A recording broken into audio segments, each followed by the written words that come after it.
अस्सलाम वालेकुम। मैं आज की ताज़ा क्रिप्टो मार्केट एनालिसिस को लेके मैं आलम के चैनल पे हाज़िर हूँ। अभी सबसे पहले बात की जाए तो आज है 7 जनवरी 2022 और बिटकॉइन की अगर 4 आवर टाइम फ्रेम के ऊपर बात की जाए तो बिटकॉइन इस वक्त ट्रेड हो रहा है तकरीबन $43,300 के ऊपर जब मैं ये वीडियो बना रहा हूँ। और कल की वीडियो के अंदर जो मैंने आपको इसका एक सपोर्ट लेवल बनाया था $44,100, बीटीसी ने उसको तोड़ दिया है और बीटीसी की वैल्यू नीचे गई है तकरीबन $42,300 के लेवल तक। कल की वीडियो के अंदर मैंने आपको बताया था कि अगर बीटीसी अपना सपोर्ट लेवल $44,100 के लेवल को तोड़ देता है तो फिर हम लोग देखेंगे कि बीटीसी की वैल्यू $41,500 से लेके $42,000 के लेवल तक आएगी। और अगेन बीटीसी की वैल्यू आई थी $42,300 तक। और यहाँ पे बीटीसी ने अपना नेक्स्ट सपोर्ट लेवल बनाया है $42,600 के ऊपर। अगर मैं आप लोगों को प्रीवियसली दिखाता चलूँ तो ये लेवल बीटीसी के लिए काफ़ी अच्छी सपोर्ट के तौर पे भी काम करता रहा है। और जब बीटीसी की वैल्यू इस लेवल से नीचे होती है तो ये एक काफ़ी अच्छी रेजिस्टेंस के तौर पे भी काम करता है बीटीसी के लिए। तो यहाँ तक अब बीटीसी की वैल्यू वापस आई है। तो अब बीटीसी के नेक्स्ट टारगेट्स के बारे में मैं आप लोगों को बताता चलूँ तो अगर तो बीटीसी $42,600 के लेवल को एज ए सपोर्ट के तौर पे कंटिन्यू करता है तो बीटीसी का रेजिस्टेंस लेवल अब बनता है $44,100 के ऊपर। और अगर बीटीसी की वैल्यू $44,100 के लेवल तक जाती है और इस रेजिस्टेंस को नहीं तोड़ती तो फिर हम लोग दोबारा देखेंगे बीटीसी की वैल्यू इधर से नीचे आएगी। और अगर इस लेवल पे अगर बीटीसी अपने सपोर्ट को कंटिन्यू रखता है तो फिर उसके बाद अच्छा बाउंस बैक आएगा बीटीसी के अंदर, यहाँ पे डब्ल्यू फॉर्मेशन को बीटीसी कंप्लीट करेगा। लेकिन अगर बीटीसी $44,100 के लेवल को नहीं तोड़ता और फिर उसके बाद $42,600 के लेवल को भी कंटिन्यू नहीं रखता तो फिर हम देखेंगे बीटीसी की वैल्यू नीचे जाएगी। और कितना नीचे जाएगी इसके बारे में मैं अगर आप लोगों को बताता चलूँ तो बीटीसी की वैल्यू यहाँ पे नीचे जा सकती है इस लेवल तक, जो कि हम लोगों ने सितंबर के महीने में भी देखा था। और यहाँ पे बीटीसी की वैल्यू बनती है तकरीबन $40,800। तो यहाँ तक भी बीटीसी की वैल्यू जा सकती है अगर अपने सपोर्ट लेवल को कंटिन्यू नहीं रखता तो ये होंगे मेरे next target regarding BTC in medium short term. Support level $42,600 और पहला रेजिस्टेंस लेवल $44,100। $44,100 के लेवल को तोड़ता है तो फिर नेक्स्ट रेजिस्टेंस लेवल $45,500 का लेवल बनता है कि जिसको प्रीवियसली एज अ सपोर्ट के तौर पे यूज़ करता रहा था बीटीसी। और अब होपफुली आप लोगों को आइडिया होगा कि अगर तो आप लोगों ने ट्रेड लेनी है बीटीसी के अंदर कि किन पॉइंट्स के अंदर आप लोगों ने एंट्री लेनी है और किन पॉइंट्स के अंदर आप लोगों ने अपने आप को एग्जिट करना है बीटीसी की ट्रेड के अंदर से। तो अब आगे चलते हैं, आगे बात करते हैं ऐसे कॉइन्स के बारे में जिसके बारे में आप लोगों ने पूछा था। तो सबसे पहले बात करते हैं ईएनजे के ऊपर। तो ईएनजे के ऊपर काफ़ी सारी रिक्वेस्ट वगैरह आ रही थी और प्रीवियसली जब मैंने इसके ऊपर वीडियो बनाई थी तो हमारे कुछ टारगेट्स हिट हुए थे। अगर मेरे बताए हुए एग्जिट पॉइंट के ऊपर आप लोगों ने एग्जिट किया था तो तकरीबन 11% तक का प्रॉफिट। और अगर इस लेवल तक आप लोगों ने होल्ड करके रखा था तो तकरीबन 45% तक का एक अच्छा प्रॉफिट आप लोगों ने जनरेट किया होगा। तो ईएनजे अगर अभी आप लोग देखें तो ये ट्रेड हो रहा है तकरीबन $2.54 के ऊपर जब मैं ये वीडियो बना रहा हूँ। और इस वक्त अपना जो से ये रेजिस्टेंस लेवल है 2.541 वाला उसको तोड़ने की कोशिश कर रहा है। करंटली 4 आवर टाइम फ्रेम के ऊपर जो कैंडल है कि जब मैं वीडियो बना रहा हूँ वो इससे अबव भी चल रही है। तो लेट्स सी इसको तोड़ता है कि नहीं तोड़ता। अगर इस लेवल को तोड़ देता है और इसकी वैल्यू इस हॉरिजॉन्टल रेजिस्टेंस लेवल से अबव जाती है तो उसके बाद उसके नेक्स्ट रेजिस्टेंस लेवल के बारे में मैं अगर आप लोगों को बताता चलूँ तो यहाँ पे 4 आवर टाइम फ्रेम के ऊपर तमाम मूविंग एवरेजेस मैं आपको लगा के दिखा देता हूँ। और यहाँ पे आप लोग देख सकते हैं कि अब इसकी 21 मूविंग एवरेज सबसे नीचे आ गई है, which is not a good sign. और ईएनजी तमाम मूविंग एवरेज से नीचे चल रहा है। तो अगर हॉरिजॉन्टल रेजिस्टेंस लेवल को तोड़ता है तो फिर 21 मूविंग एवरेज की लाइन के जहाँ पे इसकी वैल्यू बनती है तकरीबन $2.612, वहाँ पे भी ईएनजी की एक रेजिस्टेंस बनती है। तो अब अगर मैं आप लोगों को इसके ऊपर एंट्री एंड एग्जिट पॉइंट्स के बारे में बताता चलूँ तो अगर तो ये करंट कैंडल अपने इस हॉरिजॉन्टल सपोर्ट लेवल से अबव बंद करता है तो फिर आप लोगों ने एंट्री लेनी है $2.56 के ऊपर।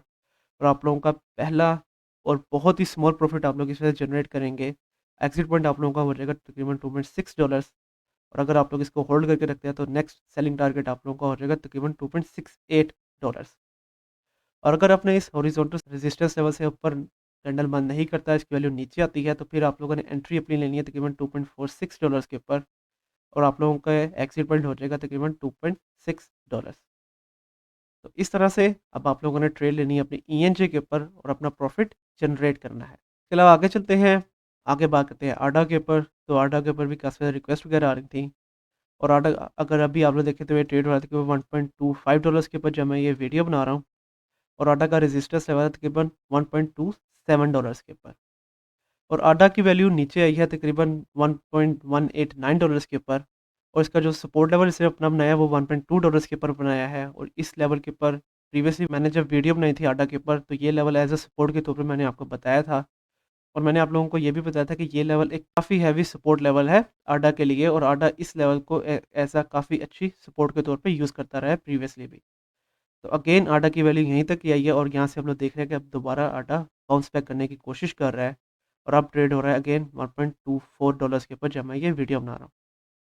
तो आडा के ऊपर अगर मैं आप लोगों को यहाँ पे करंट कंसोलिडेशन के ऊपर फिर रिट्रेसमेंट लगा के दिखाता चलूँ, तो जैसा कि आप लोग यहाँ पे देख रहे हैं कि इसका जो ये वाला रेजिस्टेंस लेवल है 0.236 वाली गोल्डन रेशियो के ऊपर तकरीबन तकरीबन आ रहा है।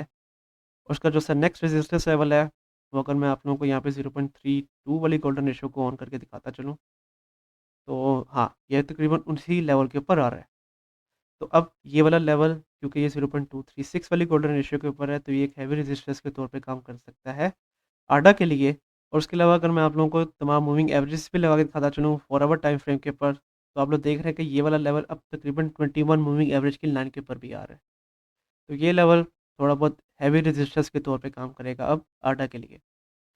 तो अब आडा के ऊपर मैं आप लोगों को एंट्री एंड एग्जिट पॉइंट्स के बारे में बताता चलूँ, तो आप लोगों का एंट्री पॉइंट बनता है आडा का तकरीबन $1.21 के ऊपर, और आप लोगों का सेलिंग टारगेट बनता है $1.27। और अगर आप लोग इसको होल्ड करके रखना चाहते हैं, आप लोग इसको होल्ड करके रख सकते हैं, और आप लोगों को अगर इसको होल्ड करके रखते हैं तो आप लोगों का नेक्स्ट सेलिंग टारगेट बनता है $1.3 भी, और इस तरह से आप लोग अपना प्रॉफिट जनरेट कर सकते हैं आडा के ऊपर से। अब आगे चलते हैं, आगे बात करते हैं आईसीपी के ऊपर। तो आईसीपी के ऊपर भी काफ़ी सारी रिक्वेस्ट वगैरह आ रही थी, और प्रीवियसली जब मैंने इसके ऊपर वीडियो बनाई थी तो उसके बाद हमारे कुछ टारगेट हिट हुए थे, और अगर मैंने बताए हुए एग्जिट पॉइंट के ऊपर एग्जिट किया था तो तकरीबन 20%, और अगर इस लेवल तक होल्ड करके रखा है तो तकरीबन आप लोगों ने 60% तक का एक काफ़ी अच्छा प्रॉफिट जनरेट किया होगा आईसीपी के ऊपर से। तो आईसीपी अगर अभी आप लोग देखें तो ये ट्रेड हो रहा है तकरीबन $32.3 के ऊपर जब मैं ये वीडियो बना रहा हूँ। और आईसीपी अगर अपना ये वाला सपोर्ट लेवल के जहाँ पे इसकी वैल्यू बनती है $33.6, अगर इसको कंटिन्यू करके रखता, तो फिर हम लोग देखते कि यहाँ पे एक बुल फ्लैग फॉर्मेशन कंप्लीट करता आईसीपी। लेकिन हम लोगों ने देखा ये कि क्योंकि मार्केट ने बहुत ज़्यादा रिटर्न दिखाया, तो उसी वजह से आईसीपी की वैल्यू काफ़ी ज़्यादा नीचे आ गई है। लेकिन अगर आईसीपी अगर इस रेजिस्टेंस लेवल से नीचे आता है, तो फिर हम लोग देखेंगे कि इस लेवल के ऊपर डब्ल्यू फॉर्मेशन कंप्लीट करेगा आईसीपी, और फिर आईसीपी की वैल्यू काफ़ी ज़्यादा ऊपर जा सकेगी। तो आईसीपी इसको काफ़ी अच्छा मूव दिखा रहा है फॉरवर्ड टाइम फ्रेम के ऊपर। अगर मैं आप लोगों को तमाम मूविंग एवरेज लगा के दिखाता चलूँ, तो इस वक्त आईसीपी तमाम मूविंग एवरेज से अबव ट्रेड हो रहा है, which again actually a very good sign from ICP. और अगर आप लोग देखें तो आईसीपी ने 50 और 200 मूविंग एवरेज की लाइन को एज ए सपोर्ट के तौर पे यूज़ किया है, और इस वक्त 50 मूविंग एवरेज 200 मूविंग एवरेज की लाइन से अबव जा रही है। तो ये एक काफ़ी अच्छा साइन है आईसीपी की तरफ से। तो आईसीपी अगेन काफ़ी अच्छा रन दिखा रहा है, तो इसके ऊपर से आप लोग काफ़ी अच्छा प्रॉफिट जनरेट कर सकते हैं। तो अब इसके ऊपर मैं आप लोगों को एंट्री एंड एग्जिट पॉइंट्स के बारे में बताता चलूँ, तो अगर तो ये अपने इस रेजिस्टेंस लेवल से दोबारा बाउंस बैक करता है, तो फिर आप लोगों ने एंट्री अपनी ली है तकरीबन $30.8 के ऊपर। आप लोगों का पहला एग्जिट पॉइंट बनता है तकरीबन $33.3, और नेक्स्ट एग्जिट पॉइंट आप लोगों का बनता है तकरीबन $36.6। और अगर अपने इस रेजिस्टेंस लेवल को ही तोड़ देता है, और इसकी वैल्यू डायरेक्टली इस रेजिस्टेंस लेवल से अबव चली जाती है, इस रेजिस्टेंस लेवल को टेस्ट करके नीचे नहीं आती, तो फिर आप लोगों ने एंट्री लेनी है तकरीबन $34 के ऊपर, और आप लोगों का एग्जिट पॉइंट हो जाएगा तकरीबन $36.6। तो इस तरह से अब आप लोगों ने ट्रेड लेनी है अपनी आईसीपी के ऊपर से, और अपना प्रॉफिट जनरेट करना है। आगे चलते हैं, आगे बात करते हैं डॉज कॉइन के ऊपर। तो डॉज कॉइन के ऊपर भी काफ़ी सारी रिक्वेस्ट वगैरह आ रही थी। डॉज कॉइन अगर अभी आप लोग देखें तो ये ट्रेड हो रहा था तकरीबन $0.16 के ऊपर जब मैं ये वीडियो बना रहा हूँ, और डॉज कॉइन की वैल्यू नीचे गई है तकरीबन $0.147 तक, और इसने अपना सपोर्ट लेवल बनाया है $0.1544 के ऊपर। अगर आप लोग प्रीवियसली देखें तो ये लेवल एक काफ़ी अच्छी सपोर्ट के तौर पे ऑलरेडी काम करता रहा है डॉज कॉइन के लिए। डॉज कॉइन की रेजिस्टेंस लेवल बनता है, अगर उसके बारे में मैं आप लोगों को बताता चलूँ, तो सबसे पहला उसका एक रेजिस्टेंस लेवल बनता है तकरीबन यहाँ पे, जहाँ पे इसकी वैल्यू बनती है $0.162। और इसके अलावा सबसे पहले 4 आवर टाइम फ्रेम के ऊपर तमाम मूविंग एवरेज लगा के दिखाता चलूँ, तो अगर इस हॉरिजॉन्टल रेजिस्टेंस लेवल को तोड़ता है, तो next resistance level 21 moving average की लाइन बनती है, क्योंकि ये प्रीवियसली काफ़ी देर से 21 मूविंग एवरेज की लाइन को एज अ रेजिस्टेंस के तौर पे टेस्ट करता रहा है, और यहाँ पे इसकी वैल्यू बनती है तकरीबन $0.164। यहाँ पे भी डॉज कॉइन की एक रेजिस्टेंस है।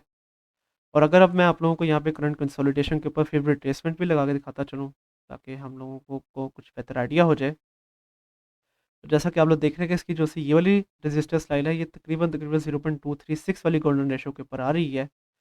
अगेन ये एक हैवी रेजिस्टेंस के तौर पे काम करेगा डोज कॉइन के लिए। तो अब डोज कॉइन के ऊपर मैं आप लोगों को इसका एंट्री एंड एग्जिट पॉइंट्स के बारे में बताता चलूँ। तो इसका एंट्री पॉइंट आप लोगों का बनता है $0.155 और आप लोगों का एग्जिट पॉइंट बनता है तकरीबन $0.62 और नेक्स्ट एग्जिट पॉइंट आप लोगों का बनता है $0.164। और अगर अपने इस सपोर्ट लेवल को कंटिन्यू नहीं रखता, इसकी वैल्यू और भी ज़्यादा नीचे चली जाती है, तो $0.15 के ऊपर आप लोगों का हो जाएगा स्टॉप लॉस। तो इस तरह से अब आप लोग ट्रेड लेंगे अपने डॉज कॉइन के ऊपर से और अपना प्रॉफिट जनरेट करेंगे। आगे चलते हैं, लास्ट में बात करते हैं एथेरियम के ऊपर। तो एथेरियम के ऊपर भी काफ़ी सारी रिक्वेस्ट वगैरह आ रही थी और एथेरियम की वैल्यू नीचे आई थी तकरीबन $3,300 तक। और अगर अभी आप लोग देखें तो ये ट्रेड हो रहा है तकरीबन $3,442 के ऊपर जब मैं ये वीडियो बना रहा हूँ। और उसके अलावा इसका रेजिस्टेंस लेवल के बारे में मैं अगर आप लोगों को बताता चलूँ, तो उसका रेजिस्टेंस लेवल बनता है तकरीबन $3,484 के ऊपर। और अगर इस लेवल को तोड़ देता है तो नेक्स्ट रेजिस्टेंस लेवल है इसका तकरीबन $3,587 के ऊपर। सबसे पहले इसके ऊपर मैं अगर आप लोगों को 4 आवर टाइम फ्रेम के ऊपर तमाम मूविंग एवरेजेस लगा के दिखाता चलूँ, तो ये भी तमाम मूविंग एवरेज से नीचे चल रहा है। और 21 मूविंग एवरेज की लाइन को पहले एज अ सपोर्ट के तौर पे यूज़ कर रहा था, लेकिन अब हम लोग देखेंगे कि ये अब एज अ रेजिस्टेंस के तौर पे टेस्ट करेगा और $3,630 के ऊपर भी मूविंग एवरेज के मुताबिक इथेरियम की एक रेजिस्टेंस बनती है। तो अब इसके ऊपर मैं आप लोगों को एंट्री एंड एग्जिट पॉइंट्स के बारे में बताता चलूँ, तो आपका एंट्री पॉइंट बनता है तकरीबन $3,355 और आप लोगों का पहला एग्जिट पॉइंट $3,470 और नेक्स्ट एग्जिट पॉइंट आप लोगों का बनता है $3,570। और अगर ये भी अपने सपोर्ट लेवल को कंटिन्यू नहीं रखता तो स्टॉप लॉस आप लोगों का बनता है तकरीबन $3,270 के ऊपर। और अगर मैं आप लोगों को प्रीवियसली दिखाता चलूँ, तो इसने जो अपना ये सपोर्ट लेवल बनाया है, प्रीवियसली भी आप लोग देख सकते हैं कि ये लेवल एक काफ़ी अच्छी सपोर्ट के तौर पे ऑलरेडी काम करता रहा है एथेरियम के लिए। और अगर अपने इस सपोर्ट लेवल को एथेरियम तोड़ देता है, तो फिर उसके बाद उसकी जो सी नेक्स्ट सपोर्ट लेवल बनती है, वो इसका ये वाला लेवल बनता है कि जहाँ पे इसकी वैल्यू बनती है तकरीबन $3,200। तो ये होंगे मेरे नेक्स्ट टारगेट रिगार्डिंग इथेरियम। और अब आप लोगों को आइडिया होगा कि आप लोगों ने किन पॉइंट्स के अंदर एंट्री लेनी है और किन पॉइंट्स के अंदर अपने आप को एक्सिट करना है इथेरियम की ट्रेड के अंदर से। तो आज के लिए यही कॉइन्स। कल की वीडियो के अंदर मैं किन कॉइन्स के बारे में मैं आप लोगों को बताऊं, उसके बारे में आप मुझे नीचे कमेंट सेक्शन के अंदर बताएं। कल तक के लिए आप मुझे इजाज़त दीजिए। अल्लाह हाफ़िज़।